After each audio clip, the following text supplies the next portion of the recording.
পৌষ পুত্রদা একাদশী। পৌষ পুত্রদা একাদশী ব্রত মূলত সেই সব মহিলারা পালন করেন যারা পুত্র সন্তানের আকাঙ্ক্ষা পোষণ করেন। এই দিনে ভগবান বিষ্ণুর আরাধনা করা হয় এবং পুত্র সন্তানের আশীর্বাদ লাভের জন্য ভক্তিভরে পূজা করা হয়। পৌষ মাসের শুক্লপক্ষতে আসে এই একাদশী। এই একাদশীকে সন্তান লাভের কামনা এবং সন্তানের কল্যাণের জন্য খুব শুভ মনে করা হয়। চলুন জেনে নেওয়া যাক পৌষ পুত্রদা একাদশীর ব্রতকথা। একদিন ধর্মরাজ যুধিষ্ঠির ভগবান শ্রীকৃষ্ণকে জিজ্ঞাসা করলেন, হে প্রভু, পৌষ মাসে একাদশী ব্রত পালন সম্পর্কে আমাকে বলুন। এই দিনে কোন দেবতার পূজা করা উচিত এবং সঠিক পদ্ধতি কি? এর উত্তরে ভগবান শ্রীকৃষ্ণ বললেন, হে রাজা, পৌষ মাসের শুক্লাপক্ষের একাদশীর নাম পুত্রদা একাদশী। এই একাদশী পালন নির্ধারিত আচার অনুষ্ঠান অনুসারে করা উচিত। এই ব্রতে ভগবান নারায়ণের উপাসনা করা উচিত। এর দ্বারা অর্জিত পুণ্যের দ্বারা একজন ব্যক্তি পুণ্যবান, জ্ঞানী এবং সমৃদ্ধ হন। এখন আমি এই সম্পর্কিত একটি গল্প বলি। প্রাচীনকালে ভদ্রাবতী নামে একটি শহর ছিল, যেখানে সুকেতুমান নামে এক রাজা রাজত্ব করতেন। তিনি নিঃসন্তান ছিলেন এবং তার স্ত্রীর নাম ছিল শৈব। পুত্র না হওয়ার ক্রমাগত চিন্তার কারণে এই দম্পতি উদ্বিগ্ন ছিলেন। ভাবতেন যে তাদের মৃত্যুর পরে কে এই অনুষ্ঠানগুলি পরিচালনা করবে। যদিও রাজা এবং তার রাজ্য অত্যন্ত সমৃদ্ধ ছিল, তবুও তিনি এই গৌরব নিয়ে সন্তুষ্ট থাকতেন না। এই অসন্তোষের একমাত্র কারণ ছিল তার জীবনে পুত্রের অনুপস্থিতি। তিনি ভেবেছিলেন মৃত্যুর পরে কে তাকে অন্ত্যেষ্টিক্রিয়া সম্পন্ন করবে। পুত্র ছাড়া কেউ পূর্বপুরুষ এবং দেবতাদের ঋণ থেকে মুক্ত হতে পারে না। পুত্র ছাড়া পরিবার সর্বদা অন্ধকারে থাকে। অতএব পুত্রের জন্মের জন্য প্রচেষ্টা করা উচিত। ধন, পুত্র ইত্যাদি এই জীবনে পূর্বজন্মের কর্মের মাধ্যমে প্রাপ্ত হয়। এইভাবে রাজা দিন-রাত এই চিন্তায় মগ্ন থাকতেন। একদিন রাজা তার দেহ ত্যাগ করার কথা ভাবলেন, কিন্তু চিন্তা করতে করতে তিনি বুঝতে পারলেন যে আত্মহত্যা একটি মহাপাপ। এই চিন্তা মাথায় রেখে রাজা একদিন গোপনে একটি বনে গেলেন। ঘোড়ায় চড়ে তিনি পাখি এবং গাছপালা পর্যবেক্ষণ করতে শুরু করলেন। হাতিরা তাদের সঙ্গী এবং বাচ্চাদের সাথে ঘুরে বেড়াচ্ছিল এবং বন বিভিন্ন প্রাণীতে পরিপূর্ণ ছিল। রাজা তার চারপাশের দৃশ্যগুলি পর্যবেক্ষণ করতে করতে গভীর চিন্তায় ডুবে গেলেন। কিছুক্ষণ পর তৃষ্ণার্ত হয়ে রাজা অস্থির হয়ে পড়লেন এবং জল খুঁজতে শুরু করলেন। কিছুদূর যাওয়ার পর তিনি একটি পুকুর দেখতে পেলেন। পুকুরের চারপাশে ছিল তপস্বীদের আশ্রম। সেই মুহূর্তে রাজার ডান অঙ্গ কাঁপতে শুরু করল। এই শুভ লক্ষণে খুশি হয়ে রাজা তার ঘোড়া থেকে নেমে পুকুরের ধারে বসে থাকা তপস্বীদের সামনে প্রণাম করলেন এবং তারপর তাদের সামনে বসলেন।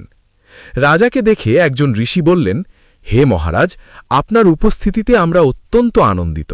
দয়া করে আমাদের বলুন কিভাবে এবং কেন আপনি এই স্থানে এসেছেন। উত্তরে রাজা তাদের জিজ্ঞাসা করলেন, হে ঋষিগণ, আপনারা কে এবং কেন এখানে এসেছেন? দয়া করে আমাকে আলোকিত করুন। ঋষি উত্তর দিলেন, হে রাজা, আজ পৌষ শুক্লপক্ষের শুভ একাদশী। আমরা বিশ্বদেব এবং আমরা এই পুকুরে পবিত্র স্নান করতে এসেছি, কারণ একাদশীর 5 দিন পরে মাঘ স্নানের পবিত্র উৎসব পালিত হবে। ঋষির কথা শুনে রাজা বললেন, হে শ্রদ্ধেয় ঋষি, আমার কোনো পুত্র নেই। যদি আপনি আমার উপর সন্তুষ্ট হন তাহলে আমাকে পুত্র লাভের বর দিন। ঋষি উত্তর দিলেন, হে রাজা, আজ পুত্রদা একাদশী। আপনি যদি অবশ্যই এই উপবাস পালন করেন তবে সবচেয়ে ভালো হবে। ভগবানের কৃপায় এই একাদশী উপবাসের পুণ্যে নিঃসন্দেহে আপনার একটি পুত্র লাভ হবে। ঋষির কথা মেনে রাজা একাদশীর উপবাস পালন করলেন, দ্বাদশীতে পরাণ করলেন, ঋষিদের প্রতি শ্রদ্ধা নিবেদন করলেন এবং অবশেষে তার প্রাসাদে ফিরে এলেন। অবশেষে রানী গর্ভধারণ করলেন এবং 9 মাস পর তিনি একটি পুত্র সন্তানের জন্ম দিলেন, যা ছিল এক প্রকৃত রত্ন। অবশেষে রাজপুত্র অত্যন্ত বীর, ধনী, সফল এবং প্রজাদের রক্ষাকর্তা হয়ে উঠলেন। ভগবান শ্রীকৃষ্ণ বললেন, হে রাজা, পুত্রলাভের জন্য পুত্রদা একাদশীর উপবাস পালন করা উচিত।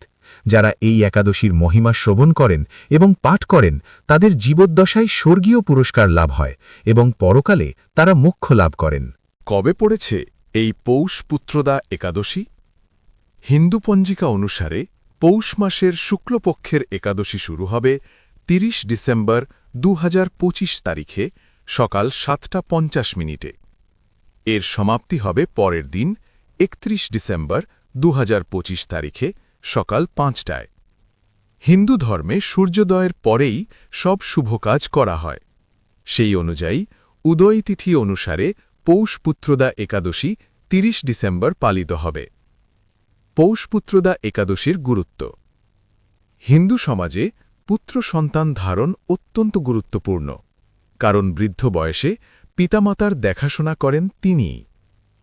তাই পৌষপুত্রদা একাদশীর এই দিনটি দম্পতিদের একটি পুত্র সন্তান প্রদানের জন্য উৎসর্গীকৃত।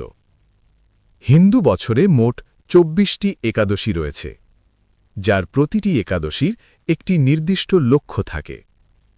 কিন্তু দম্পতিকে পুত্র সন্তান লাভের আশীর্বাদ করার শক্তি কেবল ২টি পুত্রদা একাদশীতেই বিদ্যমান, যার মধ্যে একটি হল পৌষপুত্রদা একাদশী। এছাড়াও এই পবিত্র উপবাস পালন করলে ব্যক্তির সমস্ত পাপ ক্ষমা হবে এবং পর্যবেক্ষক একটি সুখী ও সমৃদ্ধ জীবন উপভোগ করবেন। ভবিষ্য পুরাণে রাজা যুধিষ্ঠির এবং ভগবান শ্রীকৃষ্ণের মধ্যে আলোচনার মাধ্যমে পৌষপুত্রদা একাদশীর মাহাত্ম্যের কথা উল্লেখ করা হয়েছে। এটা জানা যায় যে পৌষপুত্রদা একাদশীর পুণ্য ১০০টি রাজসূয় যজ্ঞ বা ১০০০টি অশ্বমেধ যজ্ঞের চেয়েও বেশি। এই উপবাস পালনকারী ব্যক্তিকে নিজের মন, বাক্য এবং কর্ম শুদ্ধ রাখতে হবে। এই দিনে ভগবান বিষ্ণুর পূজা এবং উপাসনা করলে সব কষ্ট দূর হয়। বন্ধুরা, এই ছিল আজকের ভিডিও। আশা করি এই ভিডিওটি আপনাদের ভালো লেগেছে। যদি ভিডিওটি ভালো লেগে থাকে অবশ্যই লাইক ও আমাদের চ্যানেলটি সাবস্ক্রাইব করে রাখুন। আর কমেন্টে ভক্তি ভরে লিখুন, জয় শ্রীকৃষ্ণ, রাধে রাধে। ধন্যবাদ।